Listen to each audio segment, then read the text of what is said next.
লোক একটু মানে আমি যেটুকু দেখেছি আগে দাদা বর্দা পাওয়া যেত।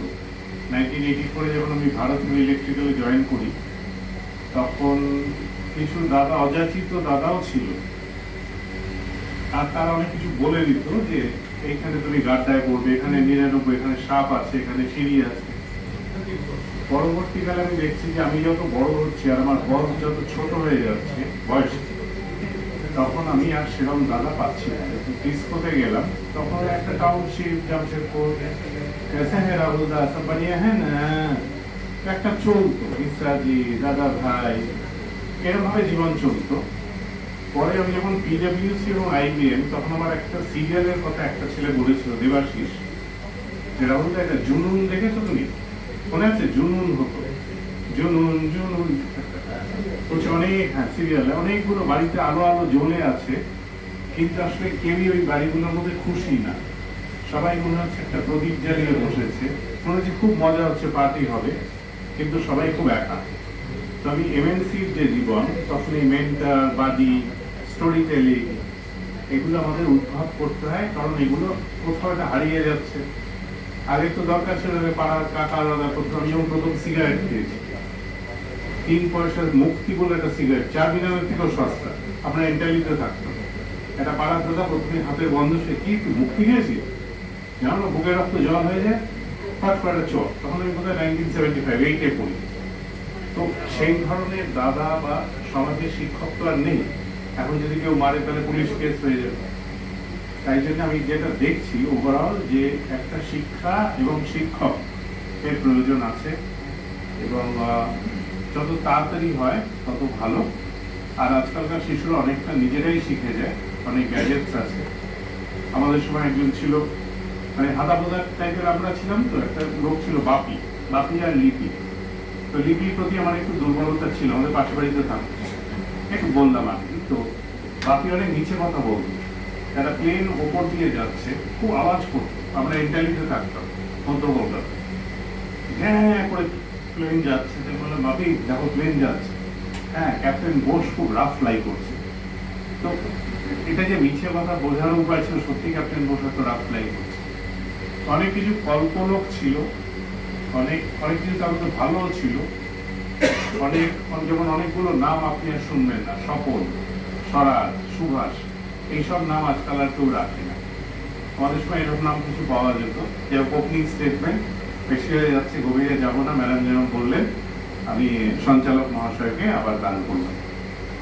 প্রথম দুজন বক্তা বেশ গভীরে যাওয়ার একটা ইঙ্গিত রেখে গেছেন আর কি। তো আমরা মনে মনে কিন্তু ওই গভীরে চলে যাচ্ছি ধীরে ধীরে, মনে আমাদের সেখানে নিয়ে যাক বা না যাক। আমি আমার পরবর্তী বক্তার কাছে যাবো, ম্যাডামের কাছে।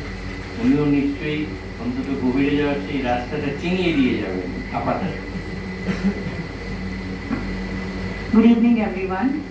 Firstly, আমি খুবই অনার্ড আছি, আমি ইংলিশ বাংলায় হাফ হাফ বলবো, যে আমি এখানে সবার সাথে কয়েকটা ওপিনিয়ন শেয়ার করতে পারবো। আর এটা খুবই গুরুত্বপূর্ণ, কারণ মে মান্থ আমরা মেন্টাল হেলথ অ্যাওয়ারনেস মান্থ হিসেবে সেলিব্রেট করি।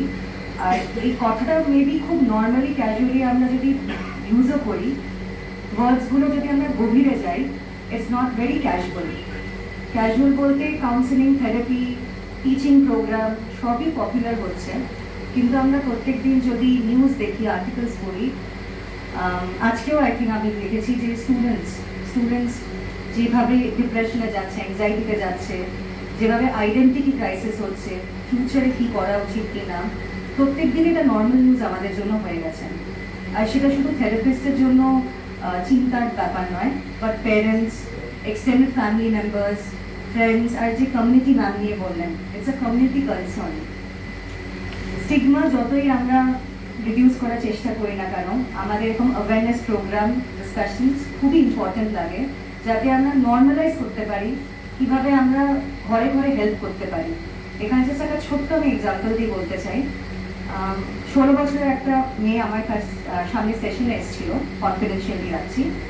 সেশনের পর ওনার মা বাবা আমার সাথে কথা বলে যে ম্যাম ওর থেরাপি কেন দরকার, টিচারদের সাথে ডিসকাশন কেন দরকার, আমাদের সময় তো এসব কিছুই ছিল না, এত তো অপরচুনিটি আছে, এত এক্সট্রা কারিকুলার অ্যাক্টিভিটিস আছে, তাহলেও থেরাপি কেন?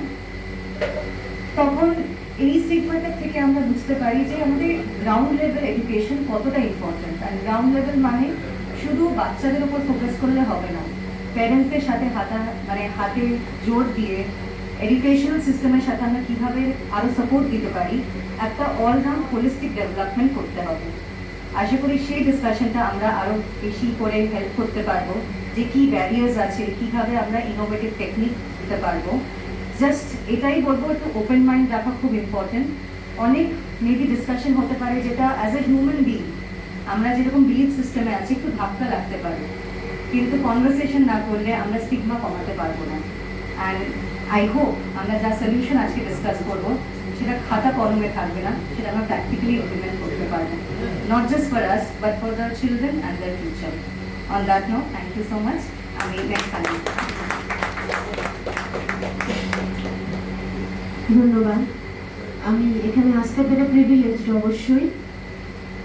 এত গুণীজন প্রতিষ্ঠিত মানুষজন শুধু মানসিক স্বাস্থ্যের জন্য এখানে এসে উপস্থিত হয়েছেন, এটাই একটা কিন্তু দারুণ আশার ব্যাপার। আমি আমার অভিজ্ঞতা, আমি মনে করি আমি একেবারে ভারতবর্ষের সাধারণ মানুষ তাদের প্রতিনিধি হয়ে বলবো, কারণ আমি একটা সরকারি স্কুলে বর্দি হিসেবে পড়াই, 28 বছর আমি পড়াচ্ছি। তো আমার জার্নিটা এই ওপেনিং স্টেটমেন্ট হিসেবে খুব ছোট্ট করে একটু বলবো, তারপর তো আলোচনা হবে। আমার চাকরি জীবনে প্রথমে একেবারে, আমিও তখন নেহাটির ছেলে মানুষ, একটা ইংরাজি মাধ্যম স্কুলে পড়ানোর সুযোগ আমার হয়েছিল। তো সেখানে বেশিরভাগই ধনী পরিবারের ছেলেমেয়েরা আসতো, তাদের অনেক রকম উদ্ধত আচরণ, অ্যাটিটিউড প্রবলেম, ক্লাস গুলিয়ে দেওয়া, গন্ডগোল করা, এসব নানা রকম ইস্যু দেখে আমি সেই ছোট সর্বরই মনে করতাম যে এরা বড় লোকের একেবারে উচ্ছন্নে যাওয়া ছেলে মেয়ে, আচ্ছা মতো ধোলাই দিলে, শাসন করলে একদম ঠিক হয়ে যাবে, শাসনের অভাবে এদের এই অবস্থা।